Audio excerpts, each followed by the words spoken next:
Welcome back, everyone. Thank you for joining my podcast, Quest for You. This is episode 265, and I hope your week is going well. Right before my trip to San Diego, I went to the library to get my book that I had ordered. I had picked out a novel that I really wanted to lose myself in while on vacation. A friend had recommended it to me, and it's by an author that I have read before and that I also have reviewed on this podcast before. It's been a while that I read a complete book. My spring and summer have been really busy, especially since I started climbing. So I was looking forward to this novel. And when I got to the library, I realized I had ordered the audio version of the book. I don't even know if I did this by accident or intentionally, as I do sometimes listen to books in my car. Either way, CDs on the plane wasn't going to work, and the paper copy of the book I really wanted to read was not available. So I was stuck for a moment. What to do? So I looked around a little bit and spotted a book on a shelf nearby, titled Here in Berlin. Now, being from Germany, it was obvious that this caught my attention. Skimming quickly through the summary on the front flap, I thought, okay, this seemed interesting and this might work. So without much hesitation, because I was also in a hurry, it was the day before I was going to leave, I checked it out. Only later on the plane did I recognize the author, Cristina Garcia. Dreaming in Cuban is a book of hers that I read a few years back. Now I was really intrigued. A book by a Cuban about Germany? I was slightly suspicious. What is the connection? But I could not stop reading as soon as I started. From when the plane took off here in Oakland to when it landed an hour and 20 minutes later, I was captured. Garcia, who lives actually here somewhere in the Bay Area, is a Cuban-born American journalist and novelist, and this book is her 7th novel. Here's a quote about the book from NBCnews.com. Here in Berlin is Garcia's most striking and profound novel to date, about the need to reconcile with the past demons to understand our present. Her writing is rich and colorful. I kept underlining words either because they were new or I just had not seen them in some time. The book is an assembly of short stories, all connected by a Cuban-American woman, called simply The Visitor, who walks the present-day streets of my capital city, Berlin, collecting World War II memories from the last surviving witnesses to Hitler's Third Reich. In my younger years, I was fascinated with stories from World War II. My mother at the time was frequently reading books on the subject, and since I was always drawn to books since a young age, I would read them too, even though I was still too young to really grasp what was going on. Hitler's cruelties are part of my history as a German, and as such was always something I sought to understand better. But I was impressed by the detail in which Garcia described what I only heard from the stories my grandmother told me.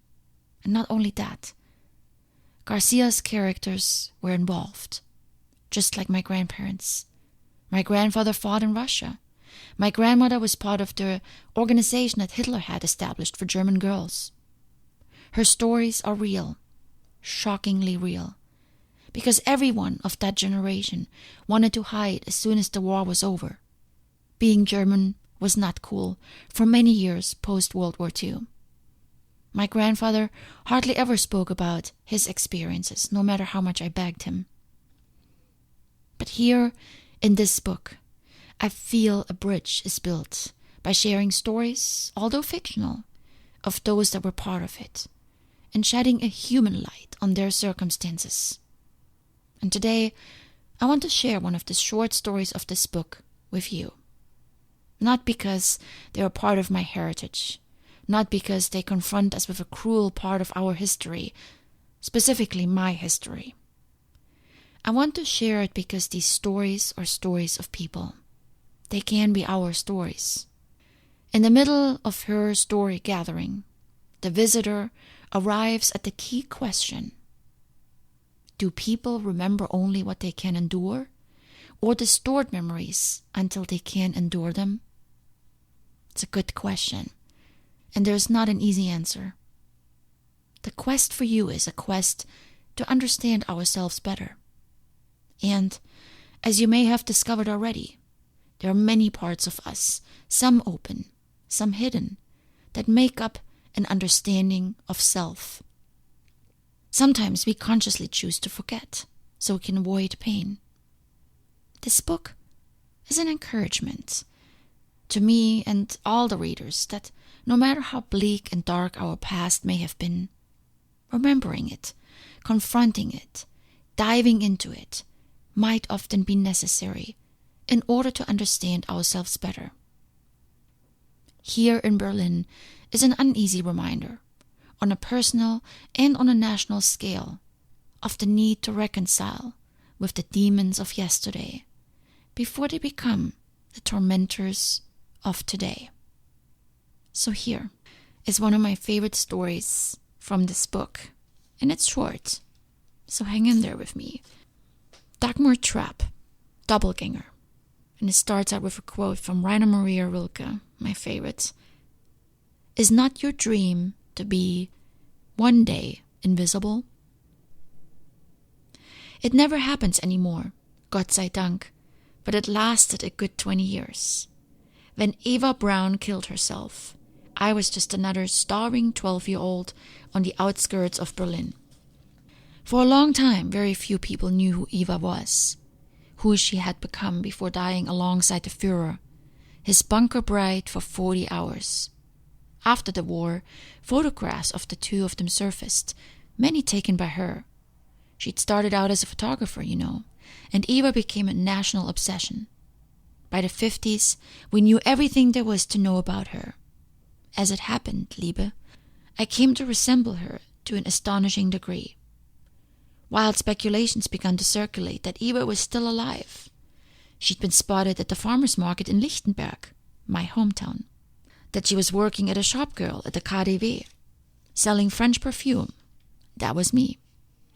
That she changed her name to Trudy Stern and was appearing on stage in Berlin's theatrical fringe.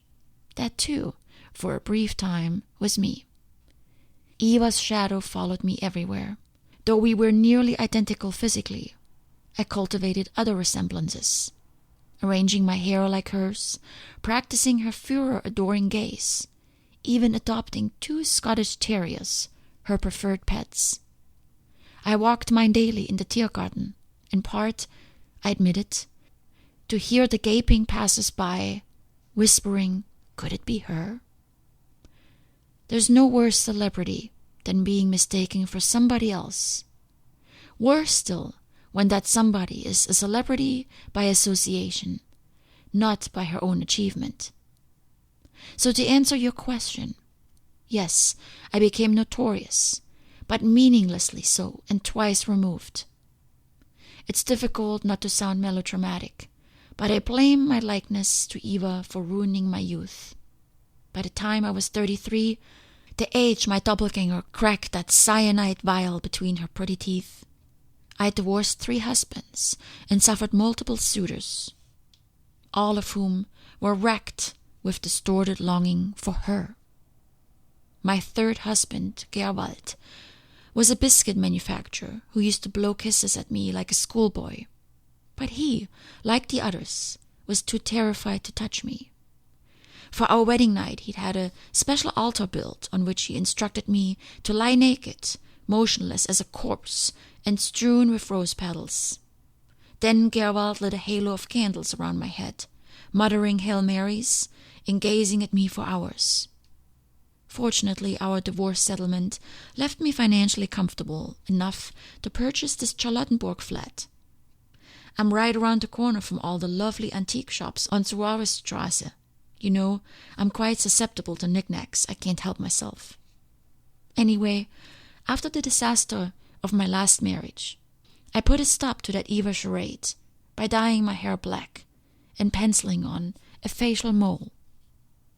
Then I promptly gained 10 kilos by gorging on cured meats and hazelnuts. It was a relief, finally, to be invisible. I returned to my job, selling perfume at KaDeWe, where I remained until I retired 16 years ago. You know, I broke every sales record for my French company and was twice awarded vacations in Berlin.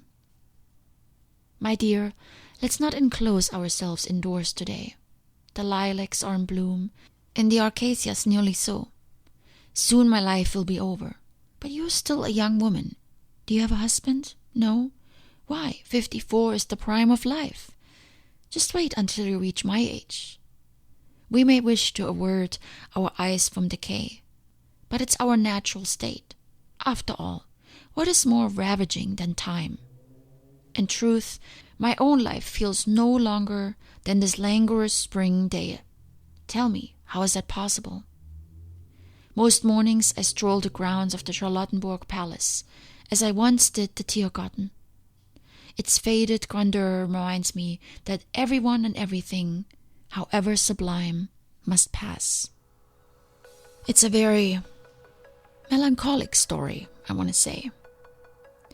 But I like it because it's a human story. We often hide behind faces, characters, maybe not as extreme as Eva Braun, but we hide. We pretend to be someone. We copy what other people do. We wear what other people wear. And often we hide who we truly are.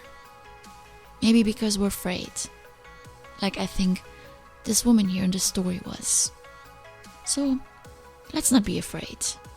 Let's step out and be who we are and show ourselves to the world just as the way we are, because time is in short supply and we should make the best out of it. So whether or not you choose to read this book or just take the lesson from this short story with you today and let it sit with you and reflect on it. I wish you all my best and I'll talk to you soon. Much love.